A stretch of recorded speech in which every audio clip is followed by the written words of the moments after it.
Welcome to McHenry County College's Presentation Financial Aid Fundamentals and FAFSA Deep Dive.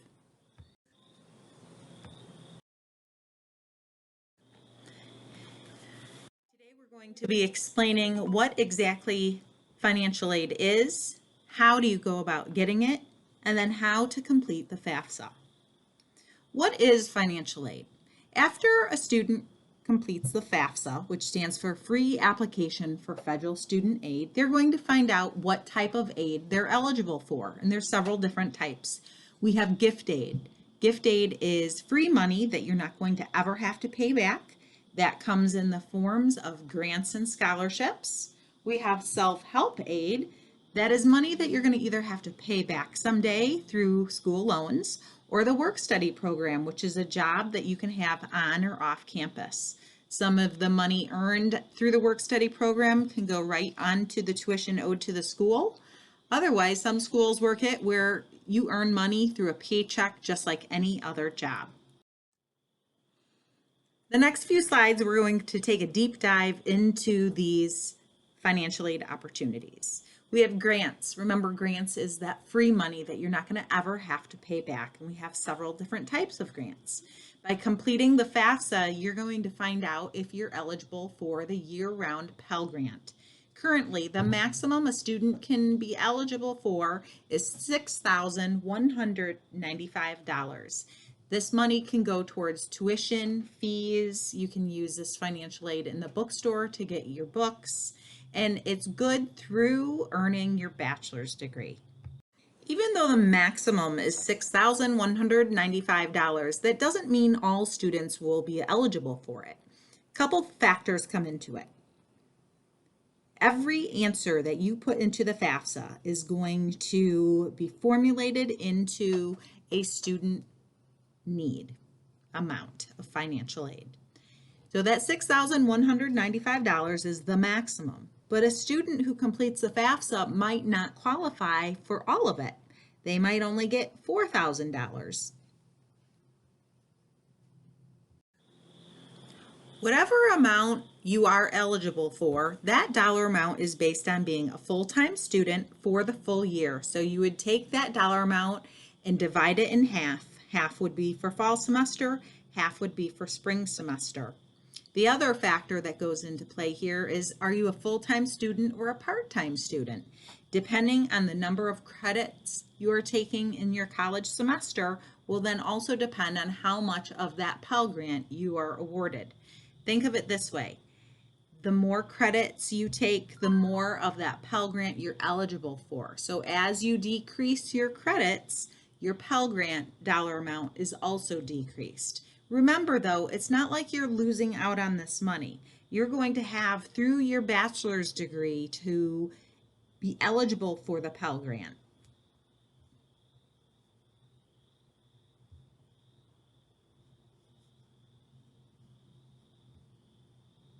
We have the SEOG grant, which is the Supplemental Educational Opportunity Grant.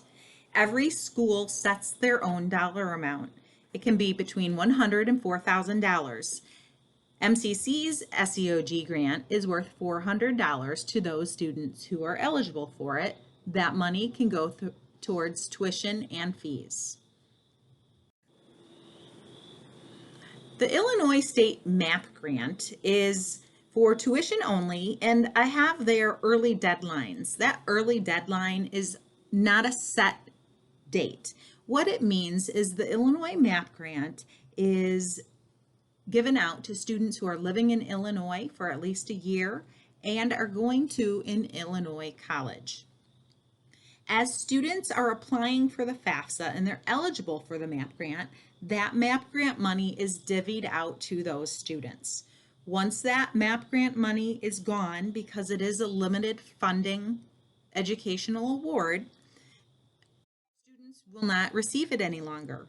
And this is why it's so important to get your FAFSA done early on, because if you're eligible for it and you put off getting your FAFSA done till, let's say, March or April or sometimes even January, that MAP grant money might be gone, which means you have just lost an opportunity to receive additional financial aid awards. MAP grant can be awarded to students between 3 and 15 credit hours. If you want to break it down, a typical college class is 3 credit hours. So this MAP grant could actually fund a full semester's worth of school for you. And then depending on what four-year university or college you're attending, or a private university or college, these institutions might also have their own grants to make going to their school more affordable.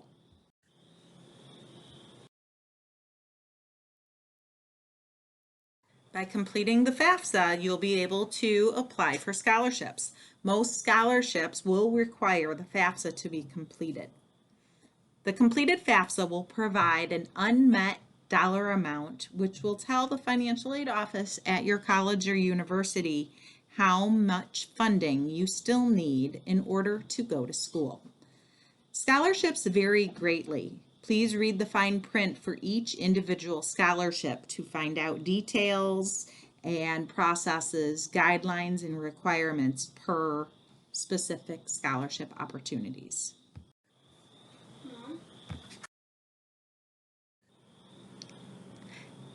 There are many opportunities for scholarship searching. Typically, a senior is going to want to start at their high school guidance office. Please visit your high school website, moving into the guidance office webpage, and see what type of scholarship opportunities they have posted. The specific college you will be attending is also going to have scholarship opportunities, most likely listed within their financial aid page. State of Illinois' website, www.collegeillinois.org, is going to be a great resource for scholarships.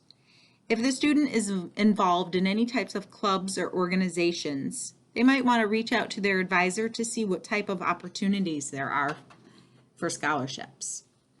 If the parents are in a labor union or they have a job, they might want to visit the Human Resources Department and find out what type of educational opportunities and scholarships there are that they can pass on to their children.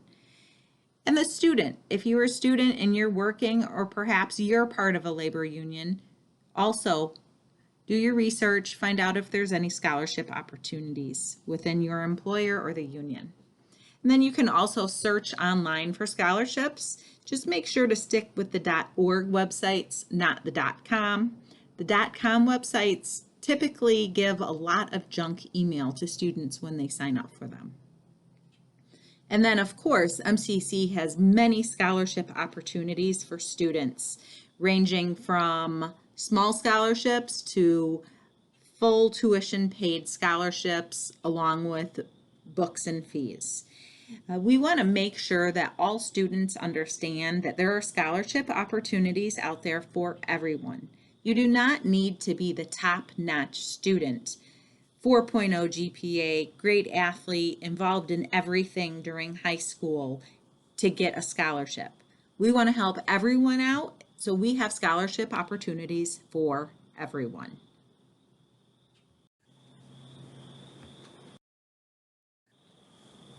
And with all of that said, we want to also make sure that our top-notch students in our McHenry County high schools know of the competitive scholarships that MCC has available.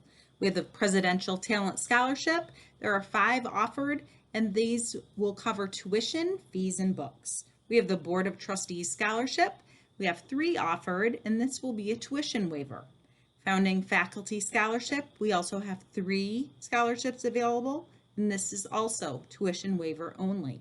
And then we have the STEM Scholarship, which is up to $10,000 towards MCC classes.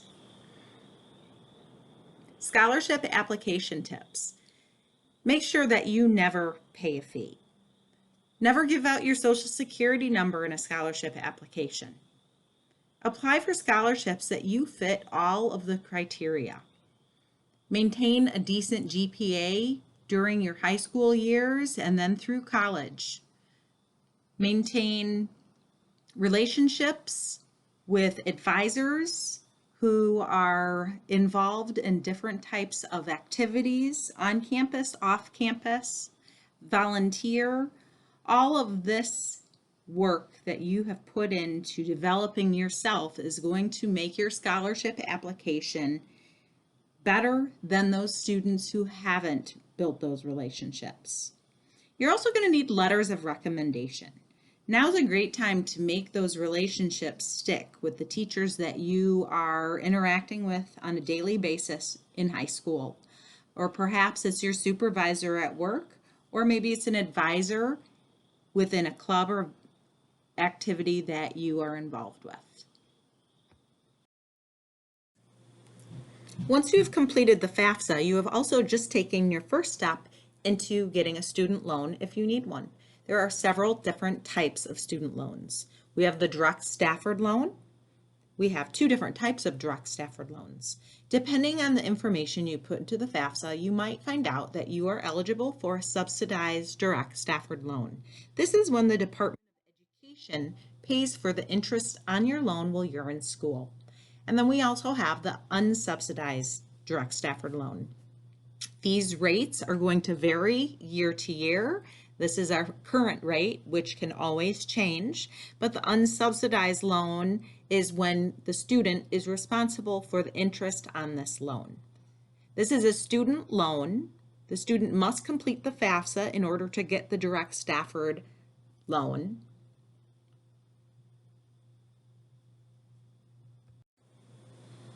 The direct Stafford loan is also a loan that you do not have to pay back while you are in school.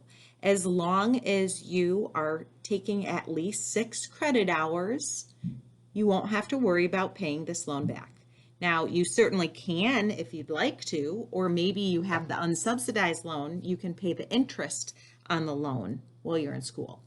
Once you have graduated college, you've stopped going to school, or maybe you've dropped below those 6 credit hours, the Department of Education says we are going to give you a 6-month time frame, grace period, to figure out your finances, get a job, and after those 6 months, you're going to start paying on your loan for the next 10 years. Now, it's important also at that point to call your loan servicer to see what type of repayment options they have.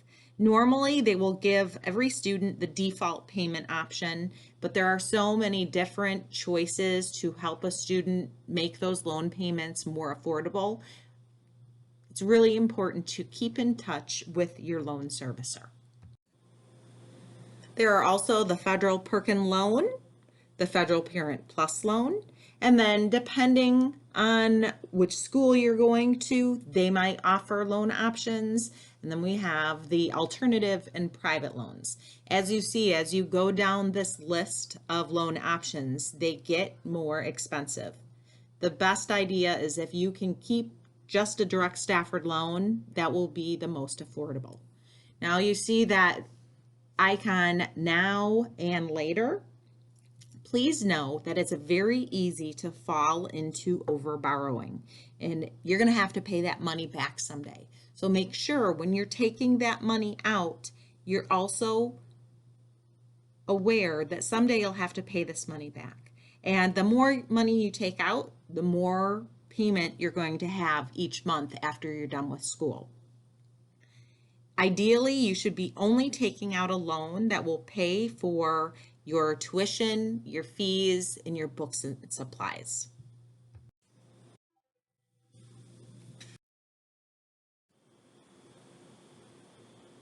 The WorkStudy program is a job that students can have on or off campus.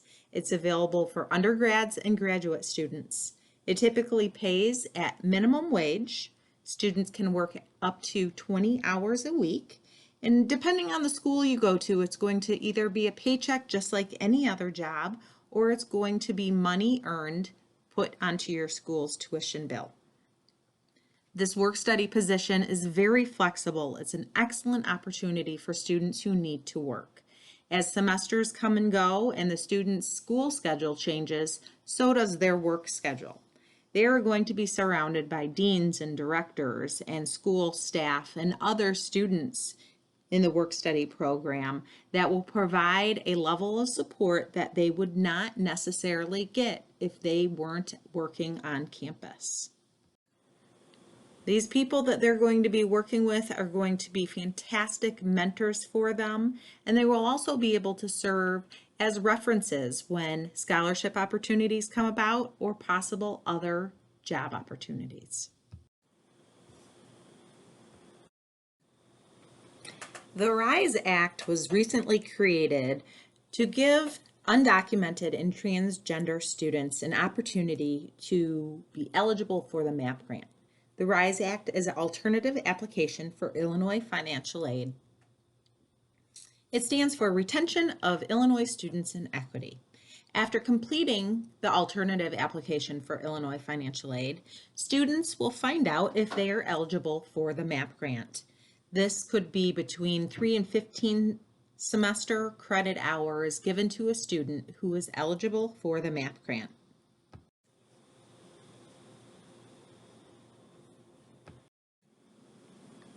There are several requirements that a student must meet in order to be eligible for the RISE Act. The student must have lived with his or her parent or guardian while attending an Illinois public or private high school. The student graduated from a public or private high school or received the equivalent of a high school diploma in Illinois. Student must have attended school or earned the high school equivalency in Illinois for at least 3 years. The student needs to provide an affidavit stating that they will file an application to become a permanent resident of the United States at the earliest opportunity. The individual has not yet established a residency outside of Illinois. The student must be an Illinois resident. For additional information, please visit the website included on this slide. www.isac.org/students/before college/financial aid planning/retention of Illinois RISE Act.html. Please be sure to add the dashes and the forward slashes within that website. Now that you have heard about all of the financial aid opportunities that you can have after you've completed the FAFSA, hopefully you are ready to complete your own FAFSA. Every October 1st of every year, as long as you are planning on going to college that following fall semester, you're going to want to complete a FAFSA. There's 3 different ways you can get to the application. You can go to www.fafsa.gov. You can download the phone app, My Student Aid, or you can call 1-800-4FED-AID. Please note that the phone number is meant for students who do not have smartphones, who do not have a computer or a tablet or Wi-Fi. When completing the FAFSA, make sure you choose the correct school year that you will be applying for financial aid. You can see in the red circle, there's 2 different school years. At times, there will be 2 different FAFSAs available for students to choose from. It might be that current school year that they're in, or it will be that following school year.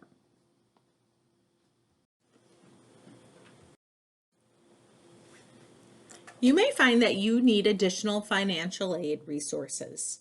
Please know that McHenry County College knows this can be a stressful, frustrating, confusing time for families and students. Starting in September, financial aid presentations will be offered at MCC. Starting in October, we will offer FAFSA workshops to all students in the county, regardless of what college they are looking into. High schools will also offer financial aid presentations and FAFSA workshops for their students. Please reach out to the guidance office at your high school to find out more information and specific dates.